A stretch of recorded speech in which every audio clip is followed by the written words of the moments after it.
Assalamualaikum warahmatullahi wabarakatuh. Baiklah, nama saya Nanda Okpini dengan NIM 119108240001. Saya berasal dari PGMI 6D. Nah, di sini saya akan melakukan praktikum IPA yaitu tentang perpindahan kalor secara konduksi. Nah, sebelumnya pada kali ini kita akan membahas sedikit tentang perpindahan kalor secara konduksi. Nah, perpindahan kalor secara konduksi yaitu suatu peristiwa penghantaran panas yang dimana zat perantaranya tidak ikut berpindah.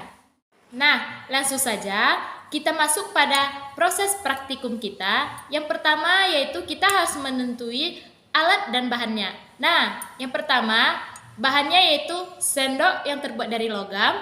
Yang kedua, gelas kaca atau gelas bening. Dan yang ketiga, air panas. Nah, setelah alat dan bahannya terkumpul, langsung saja cara kerjanya yang pertama yaitu kita masukkan air hangat ke dalam gelas bening. Lalu, setelah itu kita masukkan sendok ke dalam gelas yang berisi air hangat ini.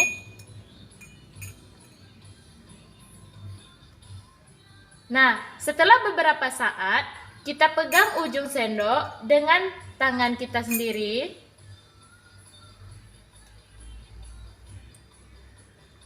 Lalu, tetaplah memegang ujung sendok selama kurang 2-3 menit. Ternyata, adik-adik, setelah dipegang 2-3 menit, ujung sendoknya terasa panas. Mengapa ujung sendok yang kita pegang ini terasa panas? Ya, karena panas berpindah dari benda yang bersuhu tinggi ke benda yang bersuhu rendah. Jadi, air ini bersuhu tinggi, maka ia berpindah ke suhu rendah. Maka dari itu, ujung sendok yang kita pegang ini akan terasa hangat.